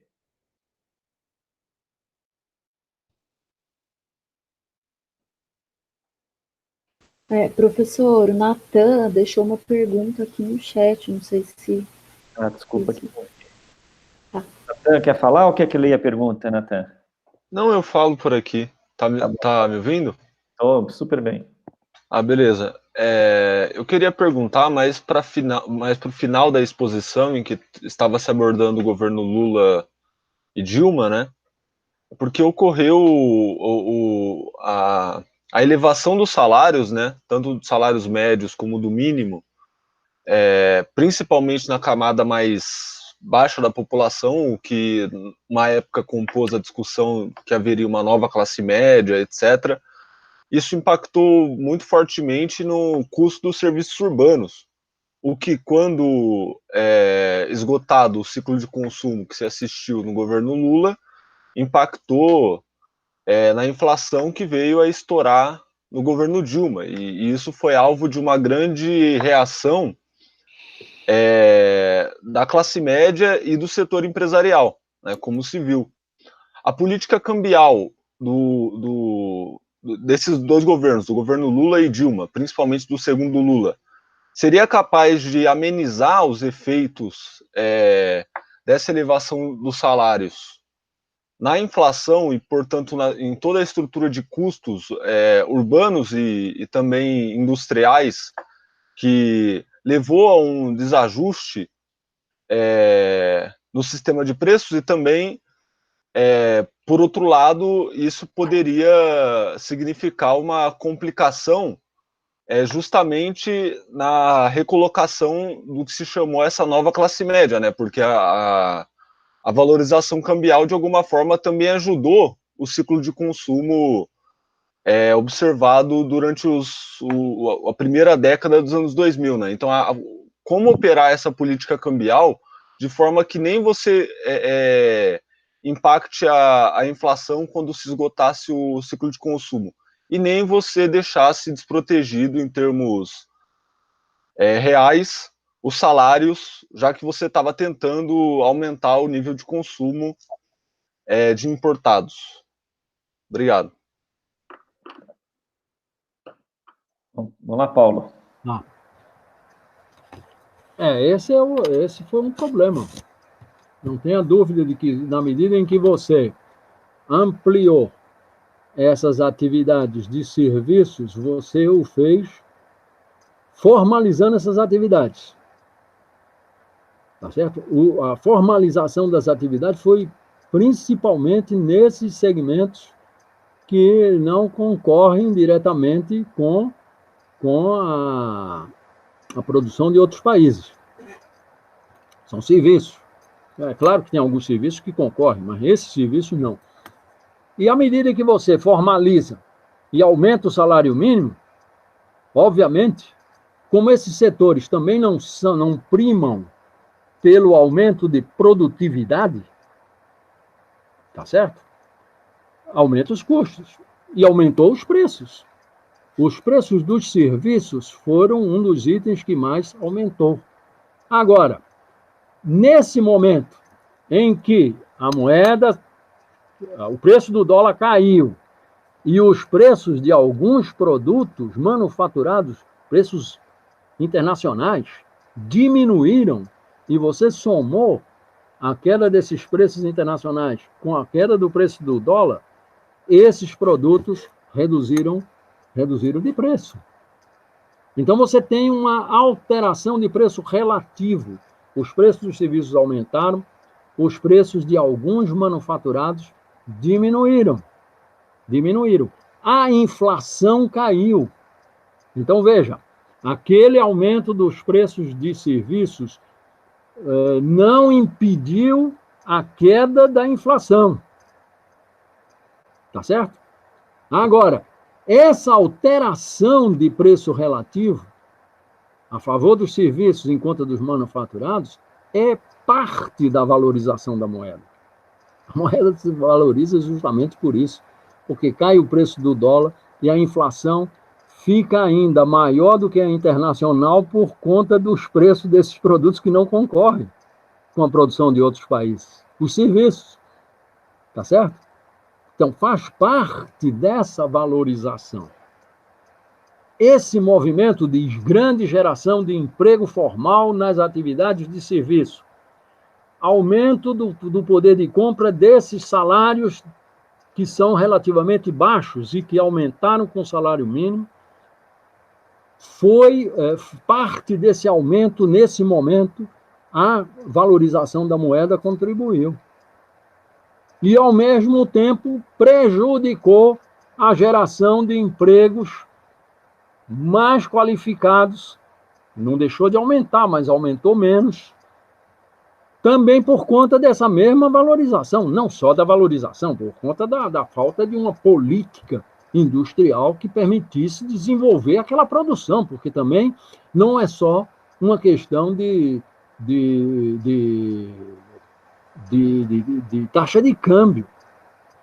Né? Tanto assim que, na década de 80, a taxa de câmbio estava altíssima. A moeda extremamente desvalorizada e você também não desenvolveu essa produção. Então, não é só uma questão de câmbio, mas, obviamente, o câmbio atrapalhou junto com outras coisas. Entendeu? Agora, a questão é a seguinte. Muito bem. Haveria alternativa?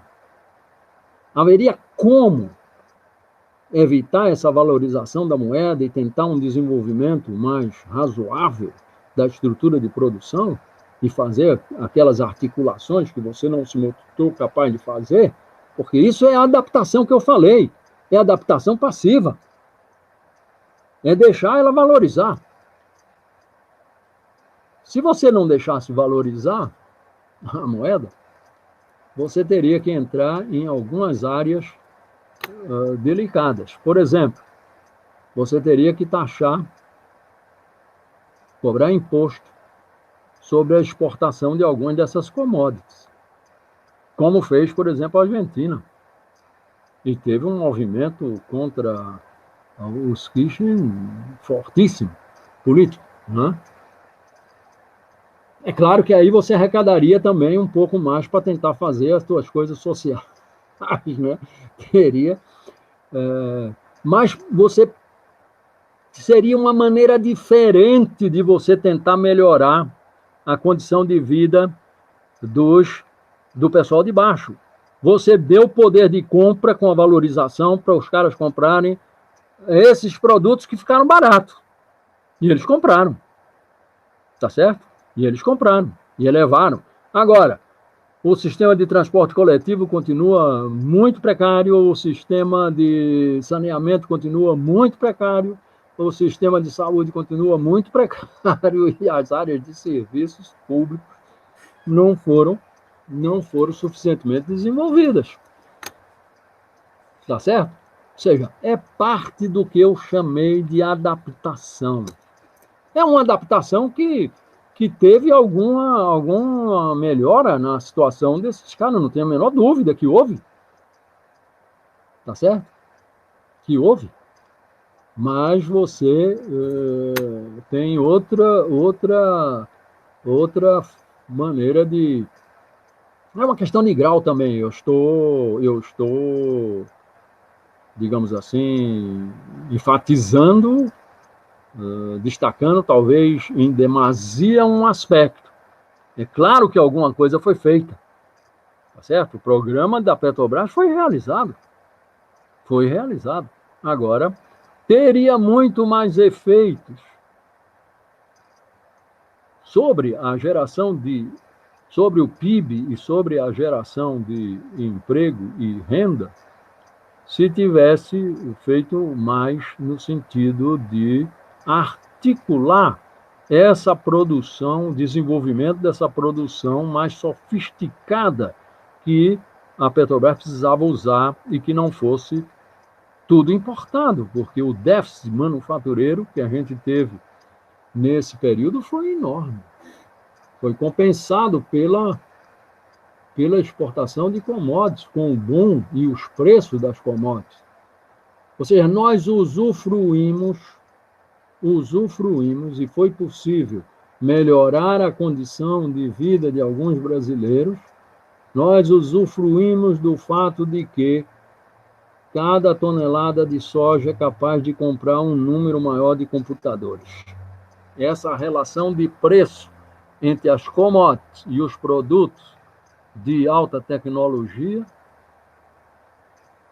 permitiu algum avanço que a gente fez em termos de padrão de vida de uma parte da população. Mas em termos de longa duração, né, de perspectiva, mais de futuro, a gente não fez os avanços que precisariam ter feito nesse momento.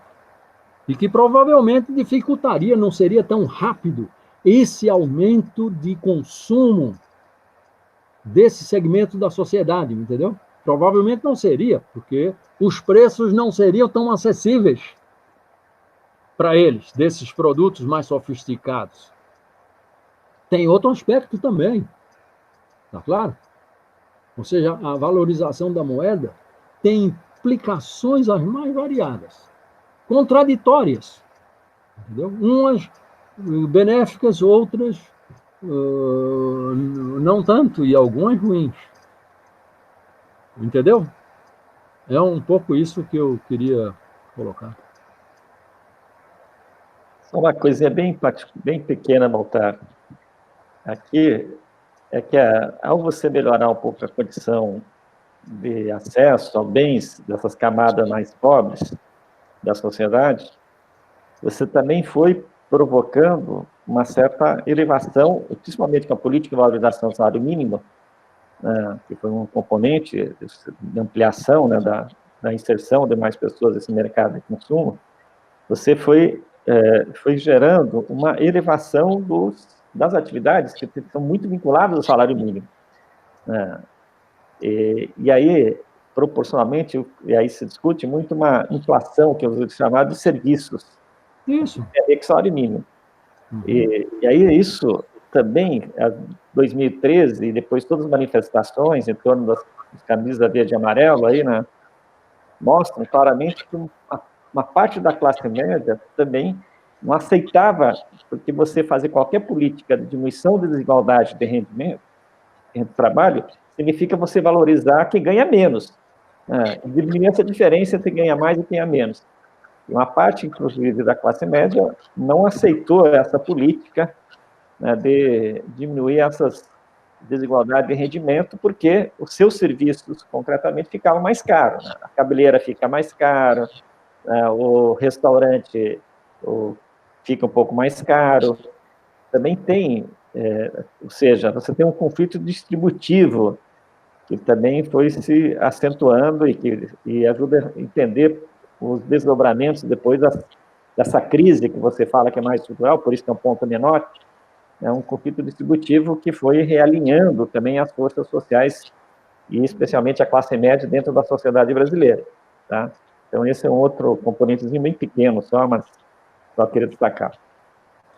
Mas esse conflito distributivo, eu acho que ele se dá a partir de um certo momento, não tinha em 2007, 2008. Não tem conflito distributivo nenhum. Esse conflito distributivo é depois de 2010, quando a inflação começa a aumentar. E a inflação começa a aumentar quando o preço do dólar começa a subir, porque já estava passando o boom das commodities. Entendeu? Aí é que vai surgir o conflito distributivo. O conflito distributivo é referido à problemática da inflação. Não tinha inflação até 2008. Pelo contrário, a inflação estava embaixo. A inflação vai vir depois,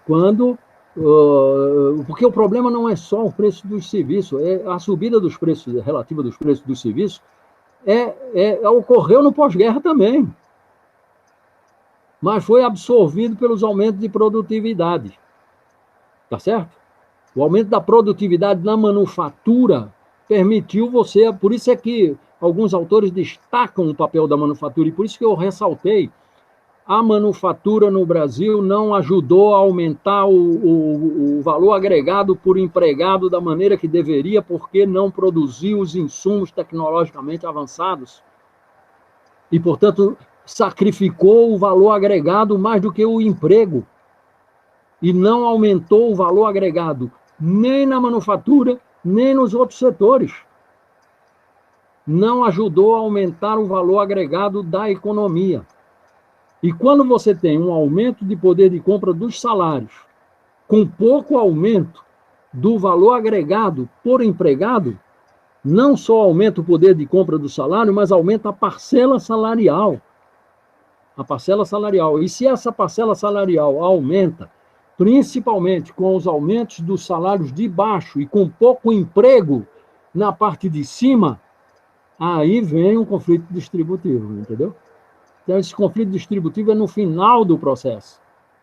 É no final do processo. E quando se deteriora aquela coisa que permitiu a adaptação passiva, que qual foi? As melhoras dos termos de troca. A melhora do preço dos nossos produtos exportados, principalmente as commodities, em relação aos preços dos produtos importados, principalmente manufaturados e de alta tecnologia, que a gente importou. Entendeu?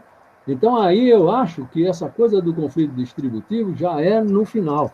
Inclusive, eu não estou de acordo de achar de que foi o conflito distributivo que terminou desacelerando o PIB brasileiro. Eu acho que não, pelo contrário, a desaceleração do PIB é que provocou o conflito. É parte desse acirramento do conflito distributivo. E ele caiu por outras razões, porque o investimento caiu, porque o ciclo de consumo é um ciclo de crédito que termina mesmo. Quando muitos estão endividados, tende a diminuir o consumo. O conflito distributivo teve consequências mais políticas aí, né, também, né? É político, claro. Obrigado, Baltar, ótimo. Ótimo. Obrigado mesmo. Alguém mais quer fazer alguma questão aqui dos textos? Aqui, aproveitar o espaço aqui para conversar sobre esses textos também que vocês leram. Professor, diga. Sei que estamos em cima da hora, mas mais um comentário mesmo. No prefácio da professora Conceição Tavares, ela fala sobre a questão da convergência inclusiva. E aí eu queria, se os senhores pudessem falar um pouco mais sobre isso, porque ela fala que é um desafio, né? Inclusive ela faz o prefácio na obra aqui do professor Medeiros também, mas ela fala de um desafio que você tem em manter isso. Então, eu queria ouvir um pouco mais sobre essa questão, ou então até se, por exemplo, se não for, né, a hora, mas indicar uma obra que fale sobre mais sobre esse tema, né, da professora Tavares, né, Conceição de Tavares. Eu acho que quando fala do inclusivo aí é um fato, e é fato, de que uma parte importante das famílias, aí é uma questão de família, né? Por conta do aumento do emprego formal, por conta do aumento do salário mínimo, por conta do aumento de remuneração de alguns empregos sem carteira, de trabalhos por conta própria, muitas dessas famílias que, vejam, já trabalhavam, não é que não trabalhava, mas as condições da maneira como trabalhava e a renda que obtinha não permitia a essas famílias participarem desse mercado, desses bens, particularmente dos bens duráveis de consumo. Não tinha como, porque esses bens são normalmente comprados a crédito e eles não tinham acesso ao crédito. Então, esse movimento que houve no Brasil de 2004 a 2014, com problemas depois de 2011, incorporou ao mercado uma série de famílias que estavam fora. Então, nesse sentido, é inclusivo, porque você tinha um pessoal que vivia de uma maneira muito diferente dos outros. Tinha até alguns bens duráveis, mas era de segunda, terceira, quarta, quinta mão. Entendeu? Eles passaram a ter acesso ao bem novo, comprar na loja o celular, o refrigerador, então, os equipamentos domésticos que eles só tinham acesso comprando de terceira, quarta, quinta mão. Então, houve uma inclusão desse pessoal, não tem a menor dúvida. Houve uma elevação do nível salarial dos trabalhadores brasileiros, não tem a menor dúvida. E houve também uma redução das diferenças de renda entre os trabalhadores brasileiros, e uma parte disso é porque aumentou os de baixo. E a outra parte também é porque você não gerou tantos empregos de alta renda como poderia se tivesse um desenvolvimento produtivo mais amplo. Está claro? Mas houve inclusão, não tem a menor dúvida que houve. E eu também acho que é importante, esse pessoal tem hoje um nível de aspiração muito maior do que tinha no passado. E isso, pelo menos, eles estão aí, estão mostrando, nós existimos e nós queremos ser contemplados. Pô. Já fomos, já entramos, já fomos incorporados, não queremos sair. E a resistência de sair vai ser grande. Não vão querer voltar para trás. Agora, uma série de coisas básicas não foi muito alterada. Eles continuam morando numa moradia horrível, sem saneamento, transporte coletivo horrível, não é? Essas coisas que nós sabemos. A escola dos filhos dele não são como poderia ser. O tratamento de saúde deles também é complicado. Uma série de coisas que a gente não fez avançar e que, para fazer avançar, a gente precisaria de muito mais recurso. E aplicar esses recursos da forma correta. Precisa ter e usar da maneira adequada. Mas, antes de tudo, precisa ter. Precisa ter, porque senão a gente não pode fazer. Agora, pode ter o recurso e não fazer também, como a gente viveu até 1980. É isso aí.